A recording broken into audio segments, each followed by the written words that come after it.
20th, 2023 meeting of the Energy Facility Siting Council to order. Mr. Secretary, please call the roll. Ken Howe, Here. Jordan Truitt, Here.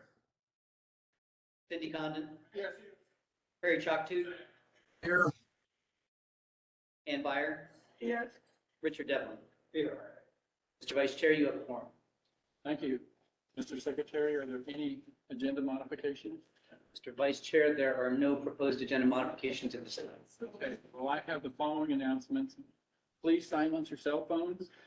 Those participating via phone or webinar, please mute your phone. And if you receive a phone call, please hang up from this call and dial back in after finishing your other call. For those signed in onto the webinar, please do not broadcast your webcam. Reminder to council and to anyone addressing the council to please remember to state your full name clearly and do not use the speakerphone feature. It will create feedback. For tonight's Oregon Trail Solar Facility Amendment Number 1 Draft Proposed Order Public Hearing, there are 3 ways to let us know you are interested in providing comments. 1, for those in person, please fill out a comment registration card available on the table near the entrance and submit to Nancy Hatch, who's standing right there. For those using the WebEx, you'll need to use the raise your hand feature. For those on the phone only, you will need to press *3, which will alert us that you want to speak. We'll go over these options again during the agenda item. You may sign up for email notices by clicking the link on the agenda or the council webpage. And you are also welcome to access the online mapping tool and any documents by visiting our website.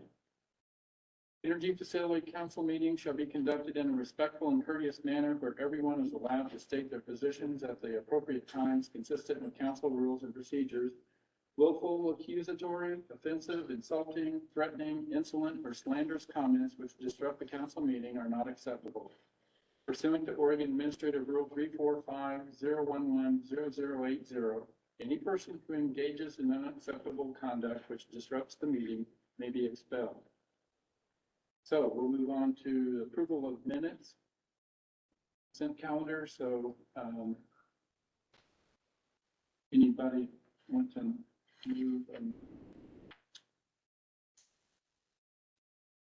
Just a question. If I want to amend the minutes, do we need a motion and a second and then discuss the minutes? When does? I think you can essentially make a motion with, if you have any proposals, if you have, I would say fairly, kind of minor surgical proposals, you can include that in your motion to change. If you want to discuss it, then you may want to have that conversation ahead of time. I don't think I really want to discuss it. So I move that the minutes for the December meeting be approved with the following change on page 12 of the minutes. There is a comment from me with respect to, it's after the conversation about the financial assurance. And I made a statement about the organizational expertise standard, and the last sentence reads, "We suggested an affidavit or memorandum from the parent company saying the parent company will provide the resources for decommissioning." I may have said decommissioning, and I didn't really mean it. Decommissioning we talked about earlier, but it's the resources for construction of the project. The decommissioning is taken care of with the bond or the security instrument. But it's the resources for the construction, since we're relying on the parent company. So if I get that correct, change the word decommissioning. Provide the resources for construction and operation of the site of the project. That's what was intended. So, I didn't go back.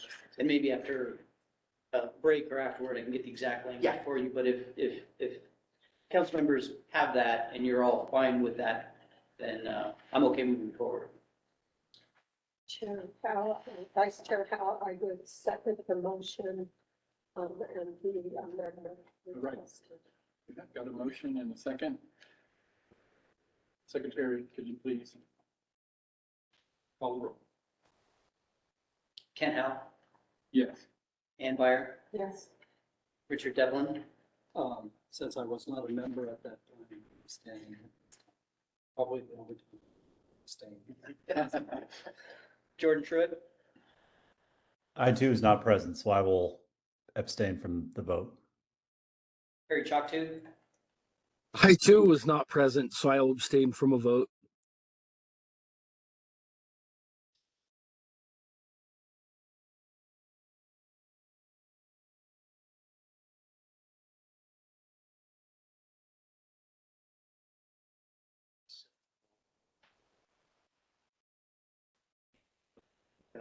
I guess with the abstentions, yeah, I'm gonna say motion carries. Okay, council secretary report. Mr. Vice Chair. So first, council updates. Today is Councilmember Devlin's first meeting, so welcome to the Energy Facility Siting Council. Say thank you for your continued public service, of which you have a pretty significant history of public service. So thank you for your continuation. And I would just say, please do not hesitate to contact me or my staff if you need anything from us. Our purpose is to staff the Energy Facility Siting Council. We ask a ridiculous amount of work from council members. And so whatever we can do to make your life easier, just please do not hesitate to ask. Thank you. And thank you actually goes to my spouse upstairs. Because, she has been part of this for almost 40 years, so. True. Next, I'll move on to project updates. First is the Boardman to Hemingway appeal. As I had mentioned last month, there are 3 appeals of the Boardman Hemingway transmission line project to the Oregon Supreme Court. Yesterday, the Supreme Court heard oral arguments from the parties who are represented by attorneys. So just a kind of a clarification, one that I was not aware of. In our contested case process, it allows for pro se parties, so those who are unrepresented by attorneys, to represent themselves. And they can do so at the Supreme Court as well. But in terms of oral arguments, unless you're an attorney, you're not able to provide oral argument. So the one pro se party has to rely upon their written arguments. But that occurred yesterday. So the Oregon Supreme Court has set a schedule to review and complete their decision within the 6-month statutory timeframe. So this is a good reminder. Our contested case process takes a fair amount of time. It's fairly complex. It builds a pretty significant record. But one of the reasons for that is exactly how it's playing out now, is for such a large project with a pretty significant record, the Supreme Court intends to issue their final decision within 6 months. Next, I have an update on the Cascade Renewable Transmission Line. So as I had also indicated last month on this project, we received the notice of intent for that. So this would be a 320 kilovolt high voltage direct current 1100 megawatt electrical transmission line, mostly installed within the bed of the Columbia River between the Dalles and Portland. So we received the notice of intent. However, upon review of the notice of intent, it was missing required information. So normally within a relatively short period of time, we would post the information on our website. We would send a public notice, which included a public information meeting information. Because there is missing information, we've told the applicant we're not going to do any of that until we get the information that we know. I mean, we're required to do it anyway, but we know that this project is going to have a lot of interest. And so we want to make sure it includes all of the required information for people to be able to thoroughly evaluate. Secretary Cornell, if I could ask, do you recall the length of the buried cable that they're proposing? It's in the proximity of about 100 miles. I mean, so if you go from the Dalles to Portland, that's about road miles, about 85 miles. But I think probably snaking around, because some of it's going to be, in Oregon, it's going to cross over to Washington. It's probably going to snake around the river a little bit. I think it's probably in proximity of about 100 miles. Wow. Okay, unless there's any questions on those, I will move to our compliance update. So if you can advance to that screen. Perfect.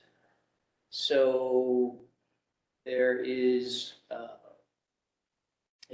this is fairly new, providing updates on compliance issues. So as we indicated a couple of months ago, we will do this. For inspections, there can be numerous inspections in any month. So as I'd indicated, I don't intend to provide updates on all of the inspections. So only ones that have any kind of noteworthy elements associated with it. So the one on the screen is the State Line Wind Project. So this project consists of 2 geographic units, State Line 1 and 2 and Van Sickle 2. State Line 1 and 2 is composed of 186 wind turbines, has a peak generating capacity of 123 megawatts. The Van Sickle 2 unit consists of 42 wind turbines with a peak generating capacity of 99 megawatts. Approved for 45 wind turbines. And so both units are operating. It's the very first wind project that was approved and constructed in Oregon under the council's jurisdiction. The project is located near the border of the state of Washington. The parent company of the certificate holder is NextEra Energy Resources, LLC. So the project is nearing completion of a repowering effort that was approved through Amendments 6 and 7 in 2022. So you may recall that. And during construction, whether it's brand new facility or amendment to a facility, try to get out there during construction to evaluate how that's going. So during a recent construction site inspection, there was evidence of excessive runoff issues as a result of a rainstorm. This runoff and the impacts of it appeared to be in violation of several conditions of approval. We literally this morning told the certificate holder that they must submit a written report within 30 days in accordance with the required rule associated with that, demonstrating that all areas where erosion issues have broken through silt fences,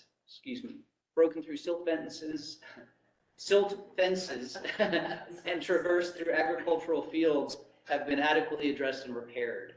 So there's some pretty significant runs where that water just ran through farm fields. We don't know if it's gone into waters of the state or not. We provided that information to DEQ. They're also going to take a look at it as well. So this is fairly recent in terms of our sort of understanding of the magnitude of the issue, and we've just connected with the certificate holder, like I said, as of this morning. So we have a 30-day time frame of their submittal to us about what they're going to do, and we will be working with them prior to that 30-day time frame to make sure that what they're proposing is consistent with agricultural practices as well as potentially waters of the state if there are impacted waters of the state. Any questions on that one? Can you advance the slide, Nancy? So next is incidences. There were 2 reported incidences between the last council meeting and today. First is Klondike 3 wind project. So this project consists of 176 turbines with an overall peak generating capacity of 300 megawatts, and a maximum blade tip height of 492 feet. The project is located in Sherman County. Parent company is Avangrid Renewables. They reported to us within the 72-hour time frame of a 120-gallon non-PCB mineral oil spill from a transformer failure. The spill either has been or is in the process of being cleaned up. So no injuries, no fires. So timing was appropriate, and that's being worked on right now. The next one is the Reed Research Reactor. So this research reactor is a 250 kilowatt reactor located on the campus of Reed College in Portland. They reported to us that their negative pressure fan failed, which required a shutdown of the facility. So they provided the notification to us. They provided notification to the Nuclear Regulatory Commission. And so I don't know the status if they fixed that yet, but they are, it hasn't already been fixed, and they're in the process of fixing that to then restart the facility. Any questions? Okay, next slide, please. So we are in the legislative session that is kicked off. Bills have started to drop.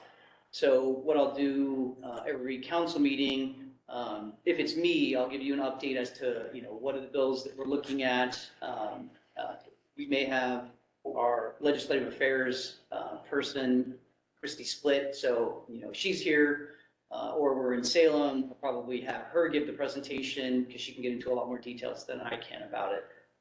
But this is a really sort of quick evaluation of not all the bills that we are evaluating within the siting division, and certainly not all the bills that we're evaluating within the Department of Energy. So this is really just a subset of the ones that are more specifically connected to FSEC.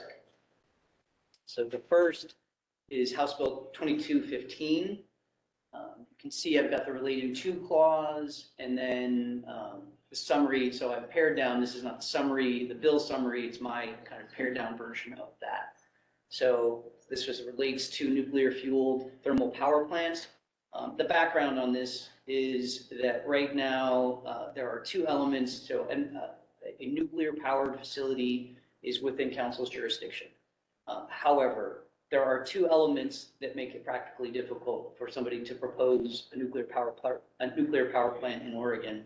One is that there has to be a federal repository for the spent nuclear fuel. They don't exist. That doesn't exist. This second is that the facility would have to be approved by the voters of the state of Oregon. So those are two things that are required for a new facility, in addition to meeting all of the other requirements of FSEC and also the Nuclear Regulatory Commission. So this bill proposes to eliminate those two kind of requirements for an nuclear energy facility. But because of the language that's in there, if the bill moves forward in its current fashion and gets passed, that bill would actually have to go to the voters to approve first. So again, these, we're just at the very beginning of the session. These are just introductory bills. So, they could change, they could not move forward, once you get to, certain stage gates where there's no committee hearing on it, they may die, they may move forward, they may be changed drastically. So, but these are ones that we're looking at. The next one, House Bill 2989, relating to renewable energy development. And so this one is effectively a study bill. This would require the Department of Energy and the Department of Land Conservation and Development to study renewable energy permitting barriers and opportunities. So pretty large study bill. It has a very significant stakeholder list, I think an appropriate stakeholder list for such a bill. Tribal representation, natural resource representation, developer representation. It kind of goes on. It would be a big study bill. It actually has a member of Energy Facility Siting Council being on that work group, as well as a member of Land Conservation and Development Commission. So again, early, big study bill. We'll see where this one goes. The next two, Senate Bill 126 and House Bill 2534. Last council meeting, I believe it was last council meeting, we had a presentation by Oriana Agnera from Verde and others who were part of the siting table overview. These are the placeholder bills that she talked about. So you can see the relating to clause, the use of energy in the state, pretty broad relating to clauses. Right now, all I'll say is they're placeholder bills. That work is still ongoing for that siting table. So these will definitely be changed. But these are the vehicles that she talked about. Next is House Bill 2406. This is relating to impacts of equipment waste from renewable energy facilities. So this would direct FSEC to adopt standards for siting, construction, operation, and retirement of energy facilities that generate electricity from a renewable energy source, and addressing impacts of energy facilities, equipment waste, recycling, and disposal needs over the lifetime of the energy facility. So we have some of that right now. We do put conditions in. This would be a much more directive about that. Senate Bill 721 energy generating facilities that use fossil fuels. My interpretation, hopefully that's correct, is that this would reverse a couple of the changes that happened in House Bill 2021 during the 21 session. Two of those were a preclusion of new natural gas-fired power plants for FSEC jurisdiction. So right now that's precluded from that bill.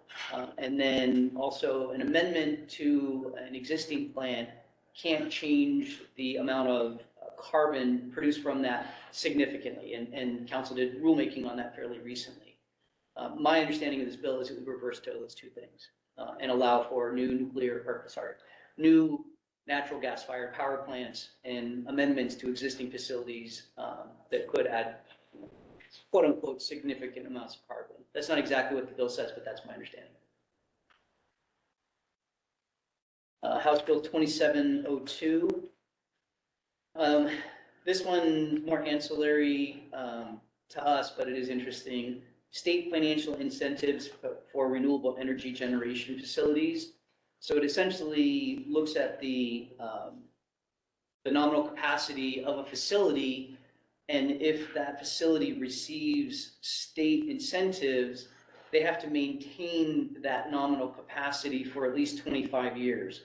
Now, I'll tell you, I'm a little bit confused by the bill, what it means, and I think it can be read in two ways. One would be if you have say 100 megawatt solar facility and you get a state incentive, that for 25 years, you have to maintain that as a 100 megawatt facility. Now, the language in the bill really gets into kind of the nominal capacity, and I don't know that that's needed for that first interpretation. The second interpretation is that they would have to actually maintain and operate at the maximum nameplate capacity. In this case would be 100 megawatts, which if it's a renewable energy facility, cannot and does not. So they typically work about a third of the time because the sun is not always shining and the wind is not always blowing. So we're still trying to figure out what this bill means. But like a lot of introductory bills, they're going to get a lot of comments. People are going to look at these things. Things are going to change. So I think this bill can be read a couple of different ways. And I'm not sure I understand exactly what the exact purpose and intent of this one is. So again, just a starting point, and there'll be more bills. There may have been more this week that we did not get tagged on yet, but these are the ones that we were aware of as of late last week.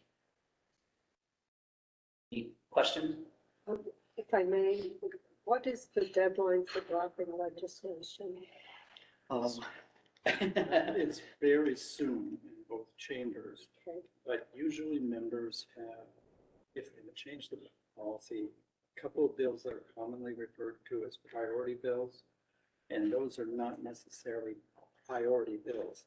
They just get to introduce two more bills.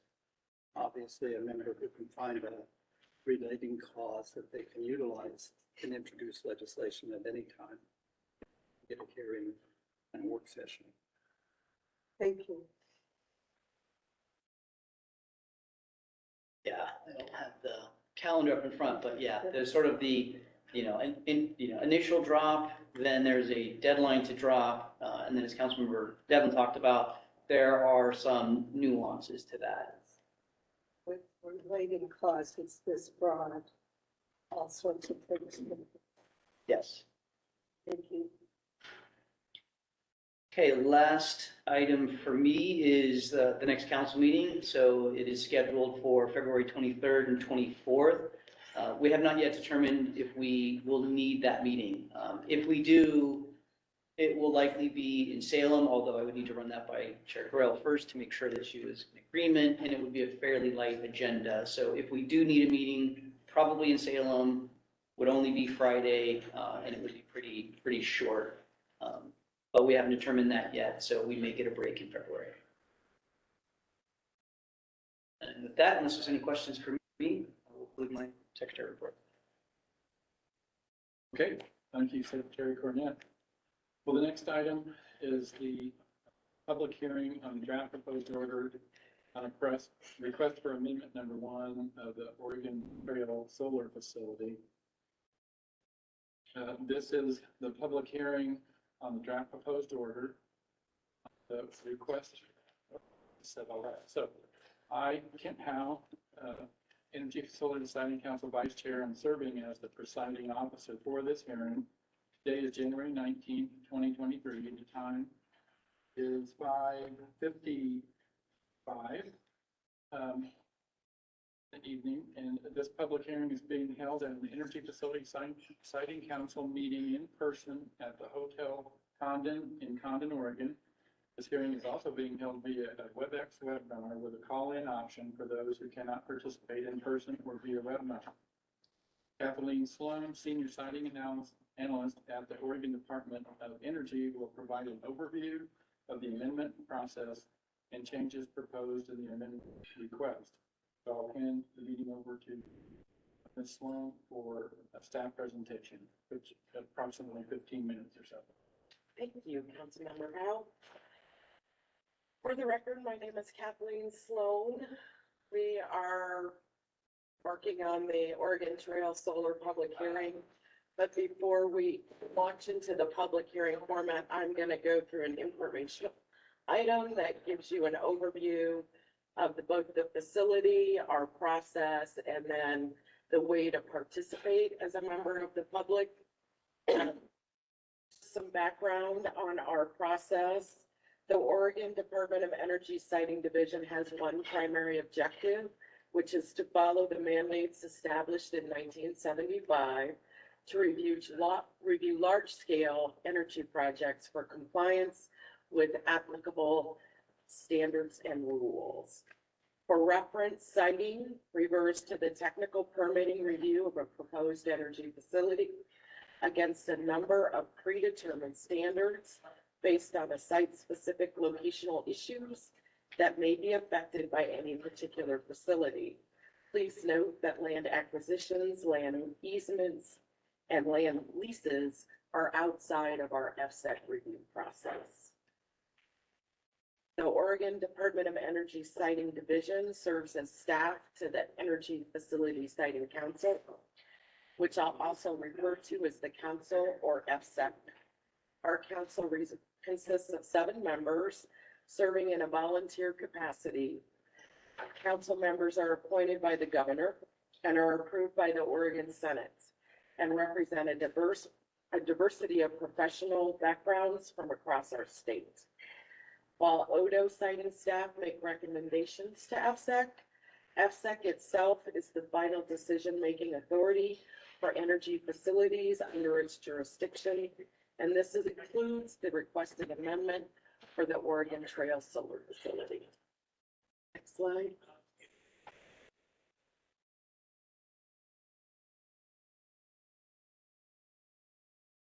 So this is just another overview slide of what we do, our FSEC council, and the role of the siting division. Next slide. So this flow chart shows you our siting amendment process, which is what we are embarking on and undertaking for Oregon Trail Solar. So it's an approved facility.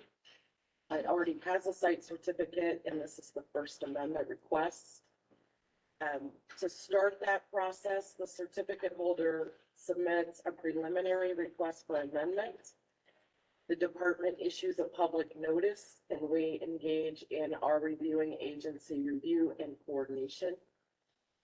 After that is started, we then have a determination of a type A or a type B review process. For the record, this was determined to be a type A review, which allows for a contested case and a public hearing, which is what we're doing tonight. Can you go back? I want to go to that slide. Once we have reviewed the preliminary requests for amendments and have engaged with the certificate holder, perhaps requested additional information, which we did, we reach a point where we determine the request for amendment complete. And we ask the certificate holder to submit a complete request for amendment, which the certificate holder has done.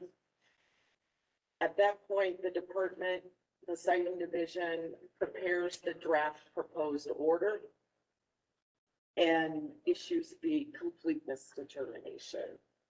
We once again post that draft proposed order and make it available for public comments. And so we did that, and we opened it up for public comments on December 19th or December 23rd. And the public comment period has been open on that draft proposed order, and it will most likely close at the end of this hearing tonight. Once that process is complete and the public hearing has been held, and based upon the comments received, the department prepares a proposed order. Once the proposed order is issued, we issue the notice of proposed order and also the notice of contested case. And once that process is engaged, then we will also bring it back to council.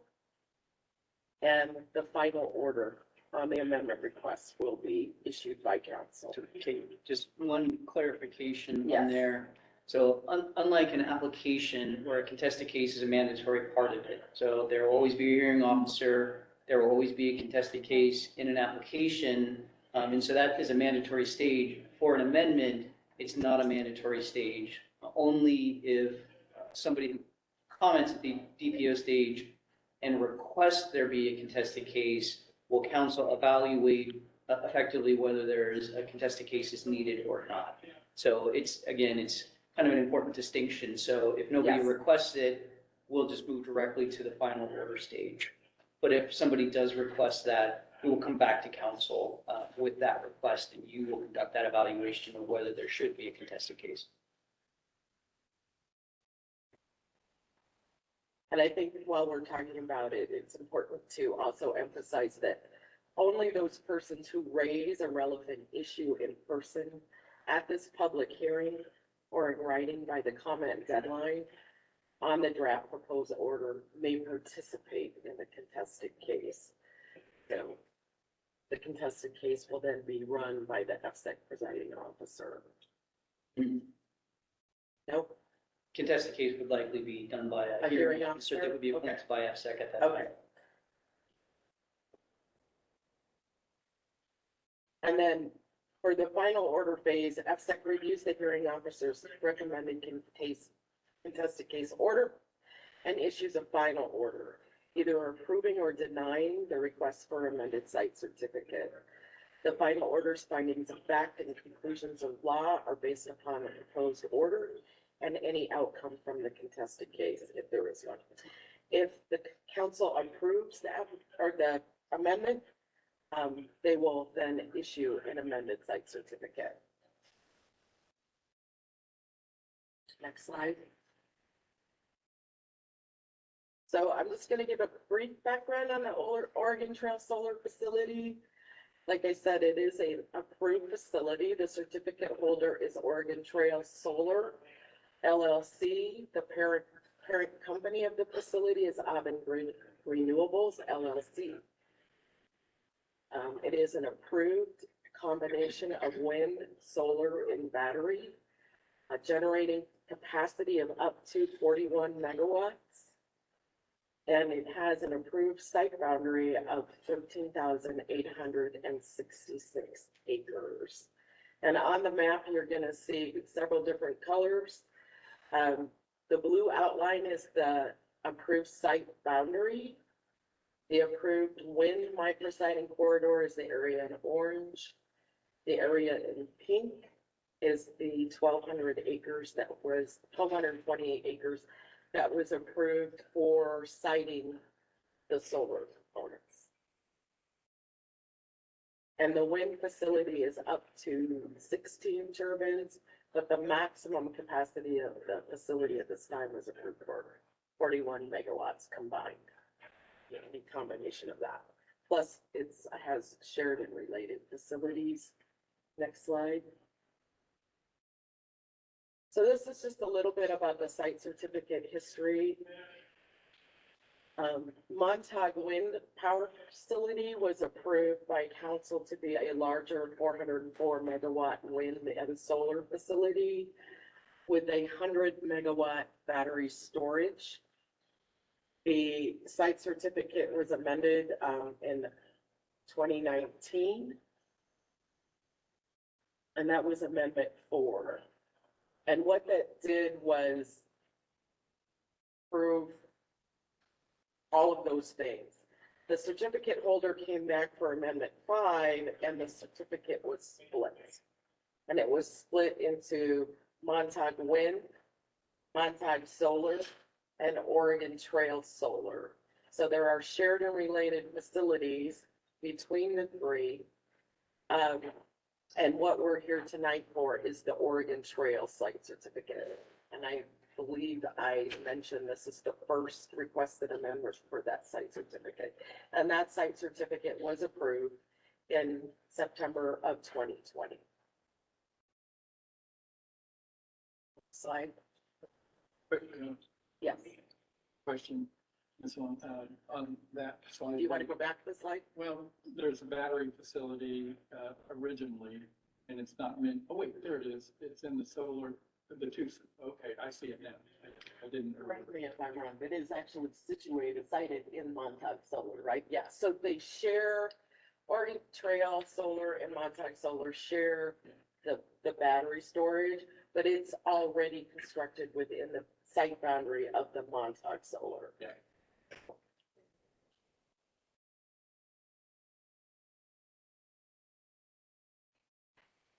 So the certificate holder requested the amendment for primary purpose was to extend the construction commencement date from August 30th, 2022, which was the mandatory date in the original site certificate, to bump it out 3 years to allow them to start construction no later than August 30th, 2025. And that there's some reasons for that. Part of it is to enable them to participate and engage in a power purchase agreement. And then another condition that they requested to change was to modify the cultural monitoring requirement during construction. And the basis of that request is their experience on constructing Montauk Solar, their work with the Confederate Tribes of the Umatilla Indian Reservation on the requested monitoring, basically to provide more flexibility for the tribe to decide when and where to monitor, and get rid of the unnecessary monitoring requirements. Of note is that because condition 24 is specific to the construction commencement deadline, it didn't, condition 25 is not so specific, but it does say that construction must be complete within 3 years.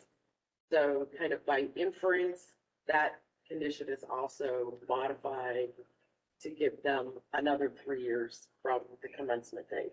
So it bumps out the construction completion deadline to August 30th, 2028.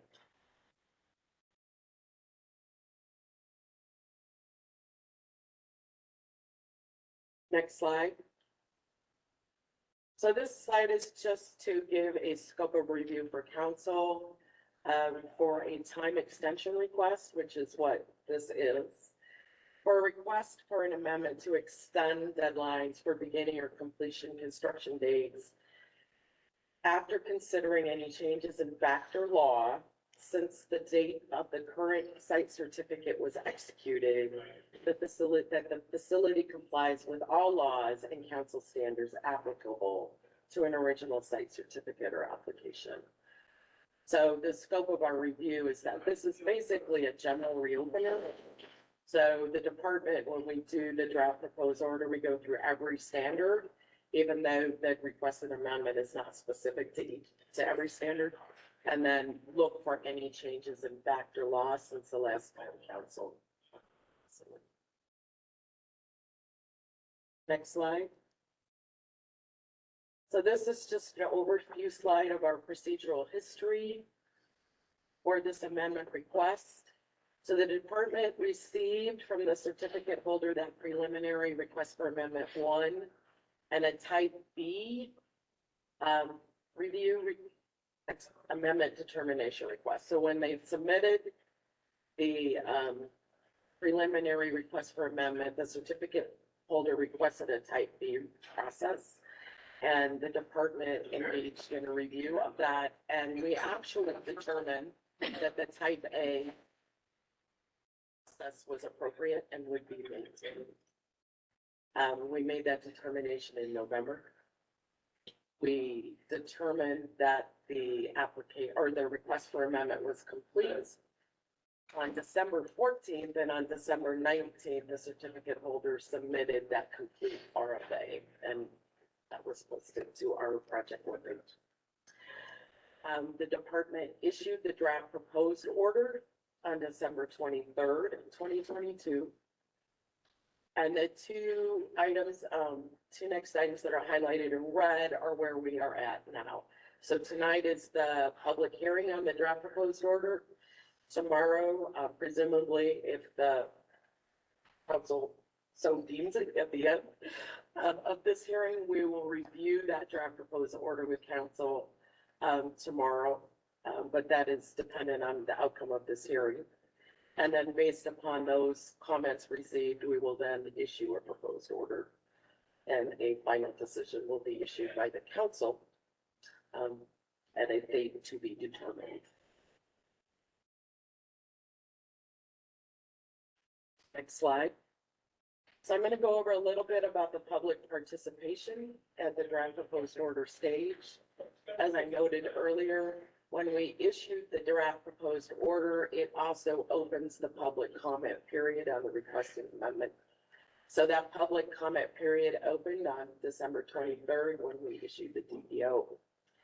And it also was noticed on our website, and the public notice went out. And it also provided opportunities to participate and also information on how to engage in the public hearing tonight. We have many ways for the public to submit comments. You can mail them, you can email them, you can put them in our new public comment portal. You can have them hand delivered or faxed. You can also provide written or oral testimony at this hearing.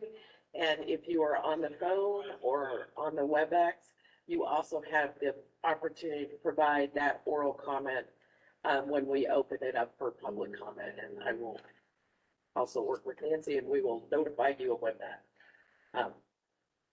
when that opportunity has arrived.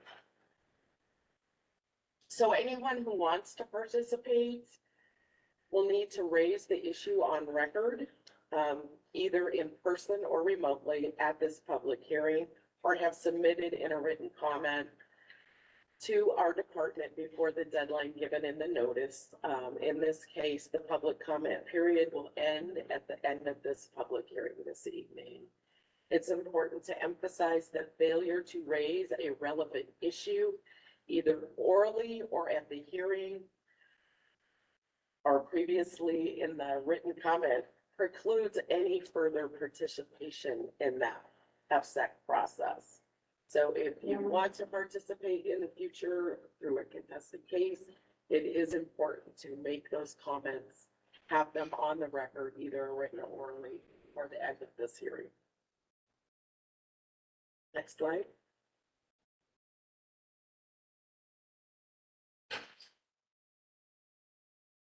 So persons commenting on the DPM during the comment period are eligible for party status in the contested case proceeding.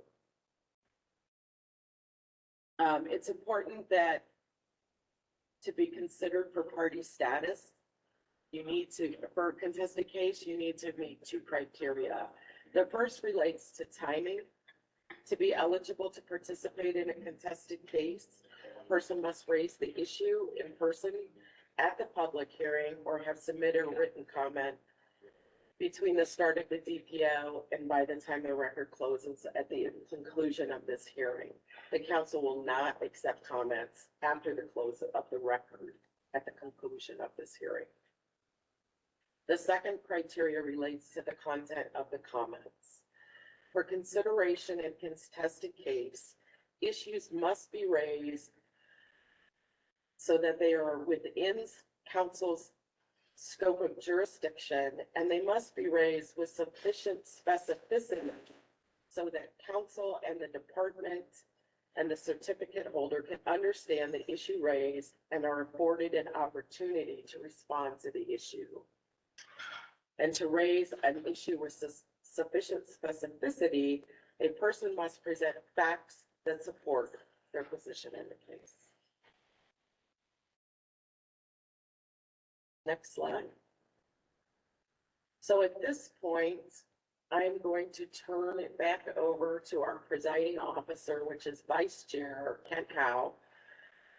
And he is going to carry on with the hearing portion of this public hearing. Okay, thank you, Ms. Sloan. The purpose of tonight's public hearing is to provide an opportunity for the public reviewing agencies, council, and the certificate holder, if they wish to do so, to present oral and written testimony on the amendment and the department's draft proposed order. 27-day record of the public hearing comment period on the draft proposed order is scheduled to close at the conclusion of the hearing tonight. I'll call on each person interested in providing oral testimony, starting with the certificate holder, then people in person, then on the webinar, and then on the phone. Today's hearing is being recorded. Presentations, written comments, and oral testimony are part of the decision record for the amendment request for the facility. Okay, there's a raise it or waive it slide. Pursuant to OAR 345-027-0367 sub 5 sub A and B, please note the following. A person who intends to raise any issue that may be the basis for a contested case must raise the issue in person at the hearing or in written comment submitted to the Department of Energy before the January 19th, 2023 deadline, with sufficient specificity to afford the council, the Department of Energy, the certificate holder, an adequate opportunity to respond, including a statement of facts that support the person's position on the issue. In the Type A review amendment process, issues eligible for a contested case must be determined by SF to raise a significant issue of fact or law that is reasonably likely to affect council determination of compliance with an applicable standard. So consideration of issues slide. To raise an issue in a contested case proceeding, the issue must be within the council jurisdiction, raised in writing or in a person's prior or in person prior to the close of the record of the public comment period, January 19th, 2023, raised with sufficient specificity to afford the council, Department of Energy, and the certificate holder an adequate opportunity to respond. Raise an issue with sufficient specificity of the person to present facts that support the person's position on the issue.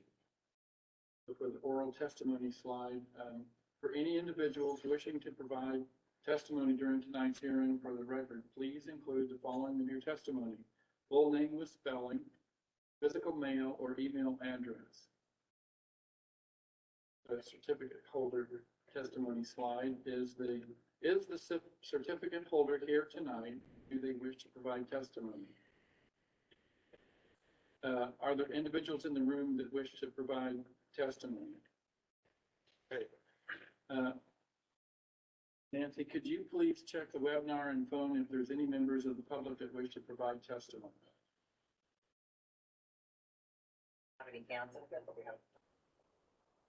Okay. We'll get there, I guess. Are there any council members that would like to provide comments to the department or certificate holder? And as the public testimony or the hearing where the certificate holder's testimony, council members could also have comments later. Comments at that time.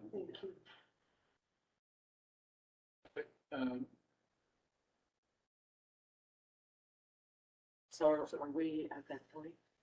Well, based on the comments received, yeah, maybe. I think we're at the certificate holder's comment. Yeah, okay. Moved on further than I should. All right.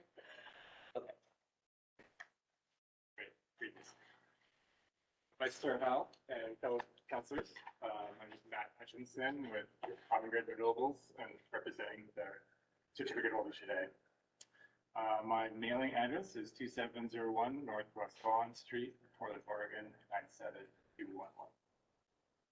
Very brief remarks today. First, I just want to thank staff on the review of our application and preparation of the valid proposed order. We fully support the recommendation, staff's recommendation to approve the amendment request. Second, we submitted written comments before this hearing date today with brief comments on suggestions to approve the DPO on a few matters. Yeah, Sorry, Matt, and just for clarification, those have been provided to council. and then third, regarding the comment letter from Gillum County, we've been working with the county judge and counselors there to address their comment letter, and we had a very productive meeting yesterday with the county court and have reached agreement on a community donation, both in type and duration. So we submitted a comment letter back to them today, the CC staff. So we should have a copy of that as well. That's all I really had to talk about today. I'm happy to take any questions. Any questions from council? So question, comment, several. First, Okay. thanks to you and the county for working hard to address the issue of economic development. It's always great to have that kind of response.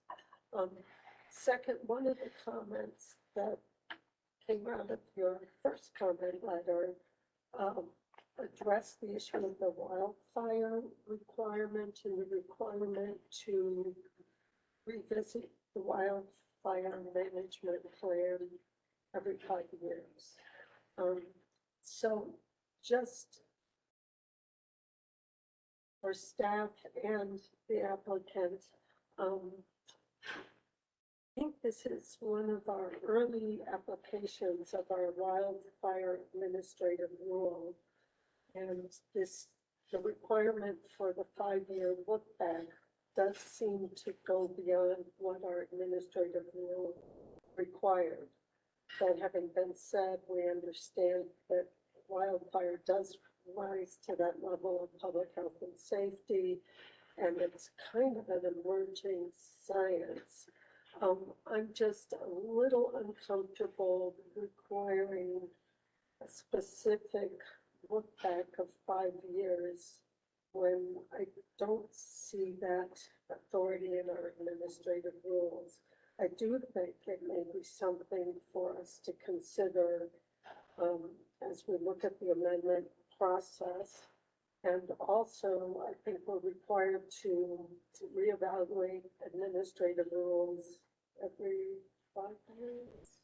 Yeah, new administrative rules. Yes, so that at the time we evaluate the wildfire mitigation rule 5 years from now, really taking a look at whether or not those plans do need to be updated and what frequency. I think at that point we'll have a better idea of the science on wildfire risk and the ability of other state agencies to provide new information. So just food for thought. You know that I'm a little uncomfortable with a requirement that's not quite explicit in our administrative rules. So thank you for bringing that to our attention.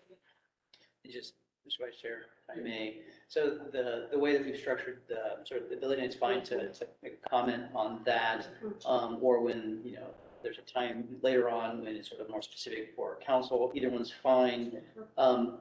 Not really to kind of debate, that really should be reserved for, assuming that we have the council's review of the DPO tomorrow. So if other council members have thoughts or ideas, that's probably better reserved for tomorrow. But those kind of comments are valuable, not only for staff, but just in case while the record's still open, if, you know, because it affords the certificate holder an opportunity to respond on the record if they want to. Not that they want to on this one, but again, just trying to set the stage for kind of how the process works, make sure that everybody's sort of understanding. Thank you for that clarification. And also it allows other members of the public to Yes. weigh in. Thank you. Any other comments from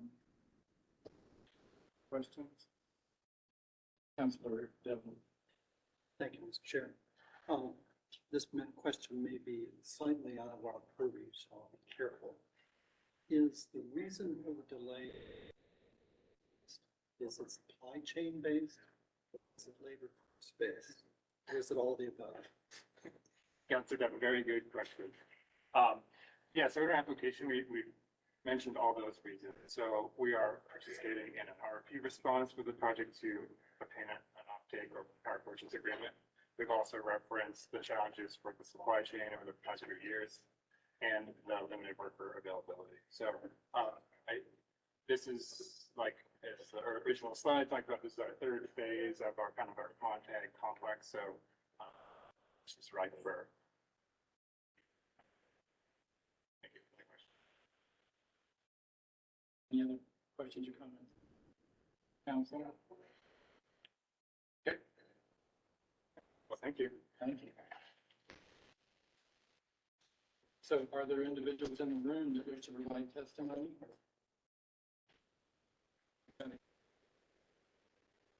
So, Yeah, do you have the sheet?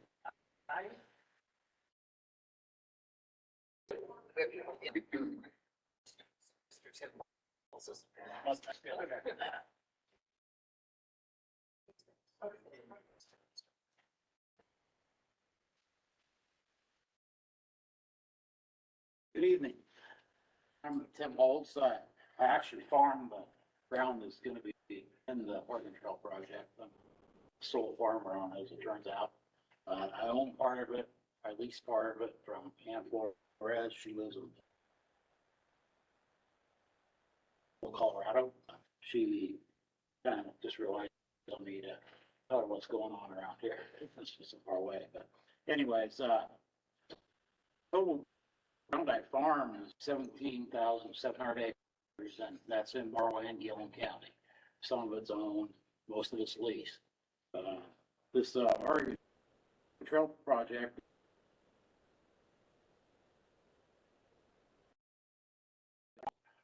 taking all that good farm ground out of production, stuff like that.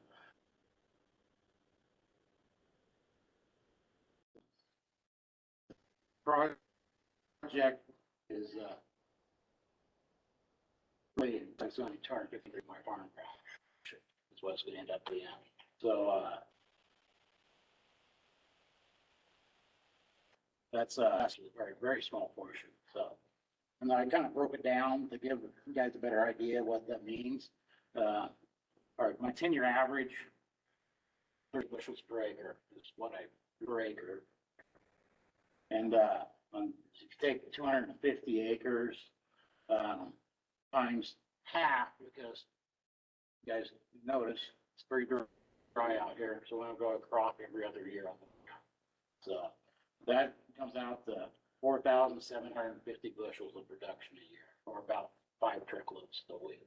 That's what all we get off that ground. So, you know, and if you take the total solar projects in Gillum County, it's about 1,500 acres with Montague and Oregon Trail, which would be about 29 truckloads a week, which is not much. And for further perspective, I suppose most of you drove in here, coming up Highway 19 past the big grain piles down there by Shuttler. The big pile there is 1 million bushels. The two small piles are 500,000 bushels each. And I called mid-client producers, and this year at the ground piles, they call it a $2 million, or not dollar, but 2 million bushel facility. But they actually, it's again, 2,084,000 bushels there this year. So see the small amount we lose is not, doesn't amount to all in the county.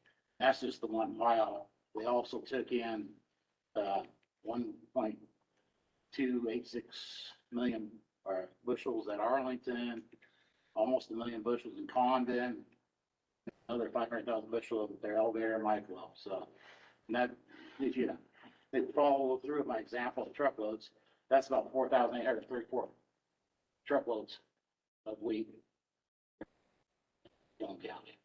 So you can see the small little bits doesn't amount to much. So, further, my perspective on this deal is the income I get off the project would help me keep my farm viable. And I'm not getting any younger, so I'm actually having to hire, can't do as much work things I used to in a day, So, but anyway, so I'm looking to hire somebody else to help me get stuff done, and it would definitely help go towards offsetting that additional cost for me. So I really like to encourage you to support this amendment. And do you have any questions?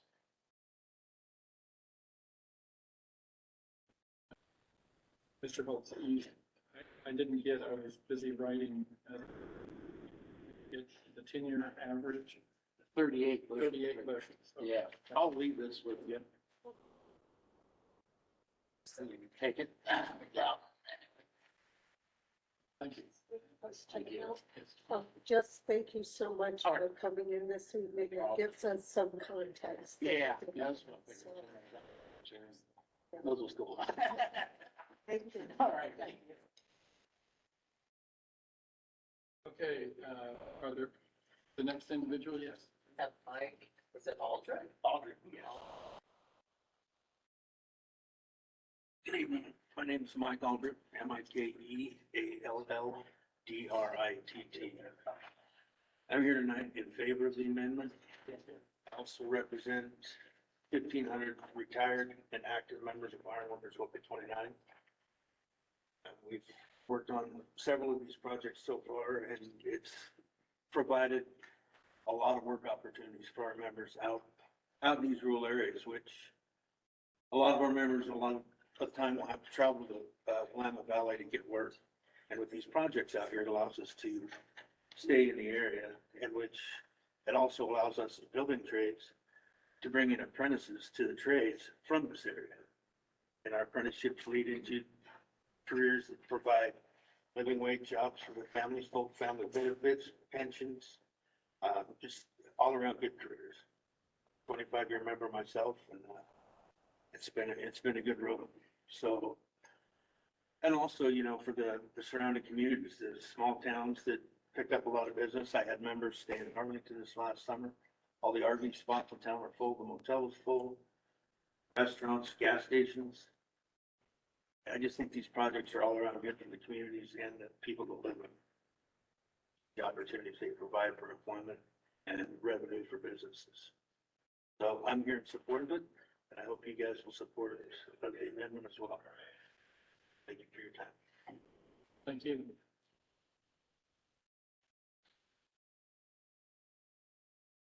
Anyone else in the room wishing to provide comment? Okay, so we're ready, Nancy, to go to the webinar. Phone. Yes, so those of you that are participating on WebEx, if you would look at the bottom of your screen, you'll see a set of icons. Click on the participants window. You'll see a little hand icon there that will raise your hand, and then we will call on you with your comment. Click it again, that will lower your hand when you are completing comments. For phone participants, you're going to press *3 on your telephone keypad to raise your hand, and then press *3 again on your keypad to lower your hand.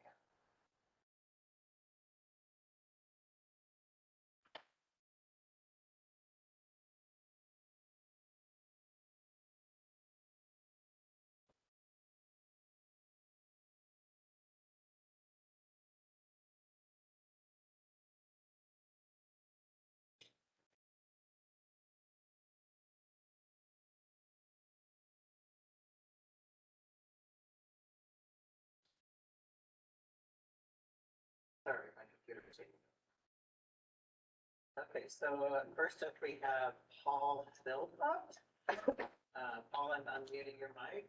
Well, thank you for your time tonight. I just wanted to speak in favor of the amendment and the project.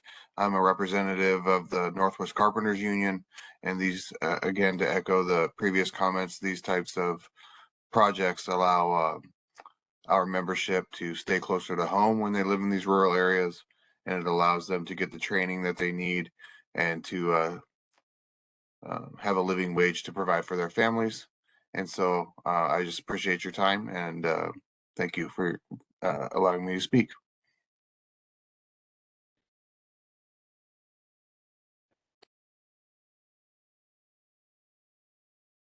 I think that was Paul. Can you hear me?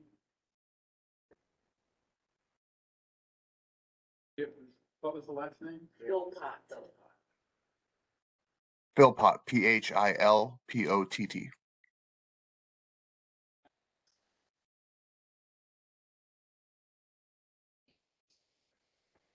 Or email? Right. Mr. Philpott, can you give us your address? Oh yes, I apologize. 518 East 5th Street, Rainier, Oregon, 97048. Mr. Vice Chair, just so I mean, and I think it's probably something we should better clarify why we're asking for people's sort of contact information. It's because anybody who provides testimony has an opportunity to request a contested case, but only if we have your contact information. So we will provide you notice. If you are not interested in receiving notice, you don't need to provide your address, but if you don't provide your email address or your physical address, we can't provide you notice. That's the reason why. Got you. Well, then I should probably give you my mailing address, which is P.O. Box 1177, Rainier, Oregon, 97048. Thank you very much. Appreciate your time. Thank you. So we have Elizabeth Bayer. Campbell, excuse me. You're unmuted. Go. Okay. My name is Elizabeth Farrar Campbell. Address is 15486 Alville Lane. That's in Condon, Oregon, 97823. I am also the Gillum County judge. So I just wanted to echo what the certificate holder said in their opening remarks regarding the comments that I think the conversation that was very productive with our county court yesterday. We submitted comments outlining the specifics of the community donation. And I just wanted to request that if there are conditions related to that community donation, that they reflect the agreement that was reached between the certificate holder and Gillum County.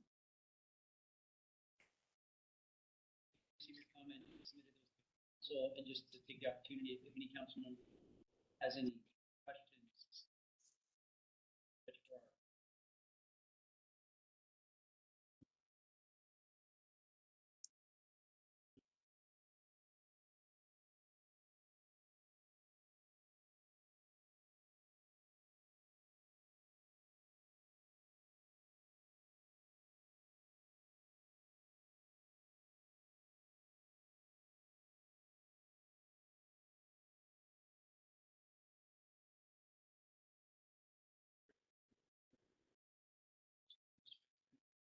You have the meeting, so the notification of the meeting has it going at least until 7.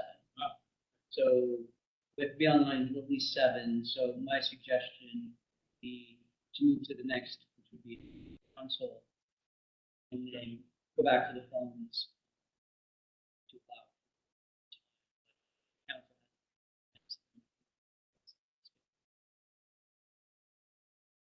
Keep the phone until 7.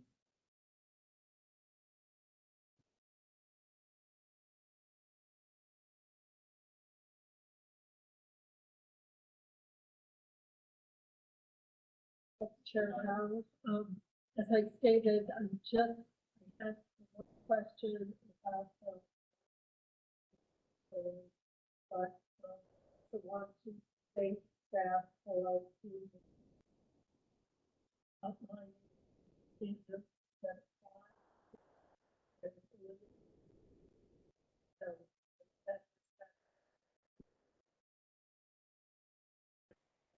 also things that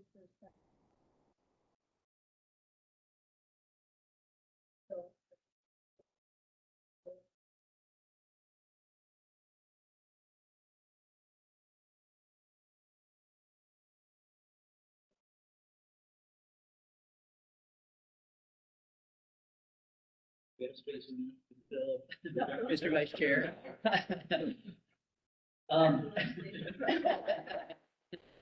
Just going to respond to that. So I appreciate you bringing that up, Councilmember Byer. And so what we try to do is, put in front of council members what we believe, what staff believe are sort of salient points and issues. That being said, is please feel free, we want to boil it down. So as you indicated, don't have, assuming we have the DPO review tomorrow, we don't have all the slides evaluated. Said, here's a set of them that we certainly evaluated, the applicant has submitted, then request to us, those have been evaluated, but there's not much there in relation to this, and so we've taken those off, focused on the other one. That being said, is if there is a standard that you would like to talk about, we don't, please let us know. Happy to do that. If we make choices, sometimes correct in those choices, but we don't want to assume that we're correct. And so please feel free that standard that you're just interested in talking about, related to this project, or generally, we will certainly be willing to discuss.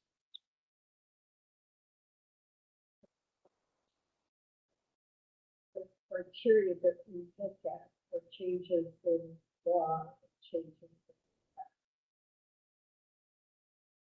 Well, yes, so as Sloan had indicated, or an amendment or a time extension, think about it in the terms of sort of a general, opens up everything. Everything needs to be evaluated. That being said, that doesn't mean there are significant changes related to no changes, either acts on the ground or of law.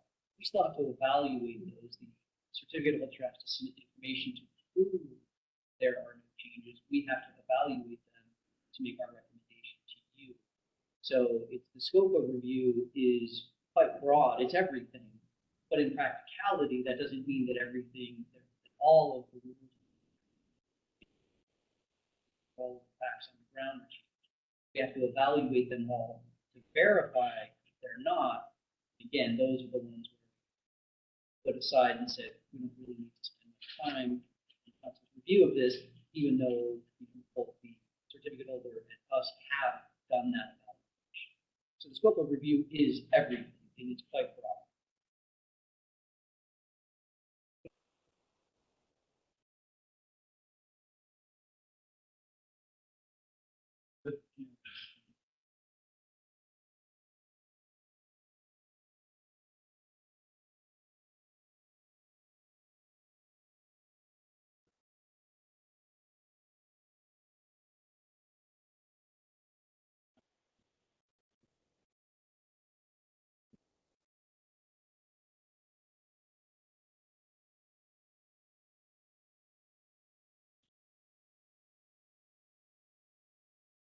Mr. Vice Chair, I might sort of insert to say, because we're kind of in a public hearing, it's really the value, I think, of this is providing comment to the certificate holder.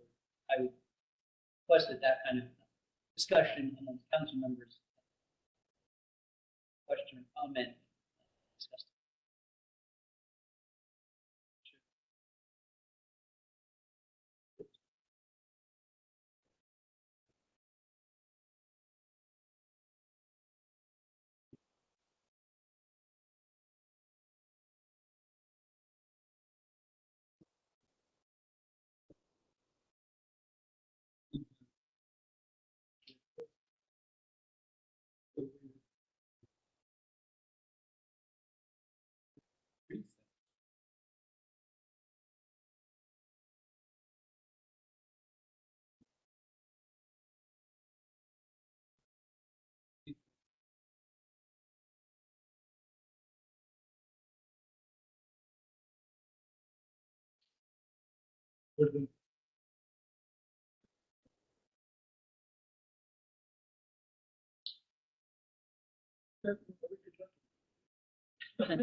Counselor Truitt, did you have anything, any comments? No, I don't have anything to add, and the sound is going in and out, so I'm trying to keep up as best as I can. So Councilmember Truitt, is it going out for all of us, or is it just from, say, Nancy, who's a little bit farther away? It kind of fades from time to time. It's like if somebody's too far away from the microphone, it's not picking up all of the sound. Generally, I've got everything, but prior to break, it wasn't clear that it was going to be a break. So it's just kind of choppy at times. Okay, sorry about the confusion. And I'll try, Counselor Choptuk, you responded with something, but we didn't understand it. I don't have any questions at this time. I got a lot of feedback.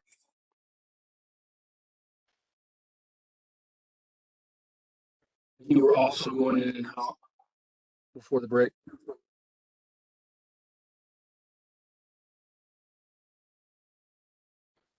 Well, so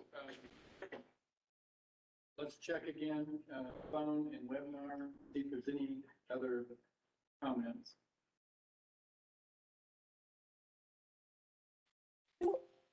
There are no hands raised at this time. And no star threes either. Okay. Well, based on the comments received tonight and on the record, does the certificate holder wish to respond or extend the record to us? Sure. Oh, Sure, yeah, before that, because I do want to respond, I guess, from the certificate holder. May I make a comment? absolutely. Or it's more a question, actually. I'm just curious, back to Councilmember Devlin's, question with respect to the reason for the delay. And I understand the harbor screen, but was, in the supply chain issues.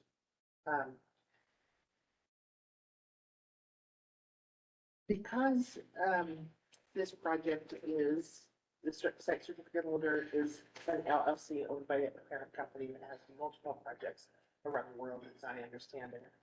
Is any of the delay related to work on other projects and the allocation of resources? So could this delay be caused by parent companies' allocation of resources more than anything else? I ask the question is, in issuing a site certificate, we rely on what's said by the applicant as to when a project is going to start, finished. And so to have a delay, I get the other two reasons, but if it's a parent company saying, yep, we're going to provide all the resources for this schedule, and then different decisions are made, I'm just curious how that fits. Councilor Conley, yes, good question. The main thing driving the delay is the lack of a power purchase agreement. Ultimately, that's the main driver. Your question related to the resources available from Avangrid as a parent company, I actually think our size and scale benefits us, that we have global buying power, that we can strengthen the market here in the fire protection compared to a smaller company. So there's no part of the delays related to our lack of resources that operate. Thank you. Thank you for that. Yeah, I guess that's interesting. Thank you. Yeah, Elaine Aldrich, for the record, 1300 Southwest 4th Avenue, or 5th Avenue, Suite 2400, Portland, 9721201. I'm appearing on behalf of the certificate holder. I'm a land use and permitting attorney with Davis Ray Tremaine in Portland. And we'd like to close the record tonight, but we want to make sure that we've had an opportunity to answer any of the counselors' questions in full before you deliberate and provide direction to staff tomorrow. So if there's other items that you think might influence the proposed order and you're lacking information or you want to ask additional questions of us, we'd appreciate the opportunity to do that tonight so everything can be on the record. I just want to reiterate that request and opportunity tonight. Any follow-up from council? I'm glad I asked my question tonight. That's what it's for us. Councilors Truitt or Choctaw? Good, thank you. Councilor Choctaw? I am also good. Thank you very much. Thank you. So with that, we would respectfully like to close the record tonight.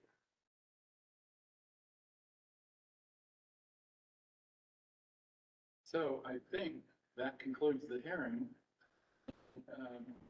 It is now 7:01, and on January 19th, 2023, the public hearing on the draft proposed order for the Oregon Trail Solar Request for Amendment Number 1 is now closed. And so it's, unless there's anything else from the rest of the council, the time is now 7:01, and the January 19th, 2023 meeting of the Energy Facility Siting Council is now recessed until tomorrow morning at 10:30 a.m. Thank you.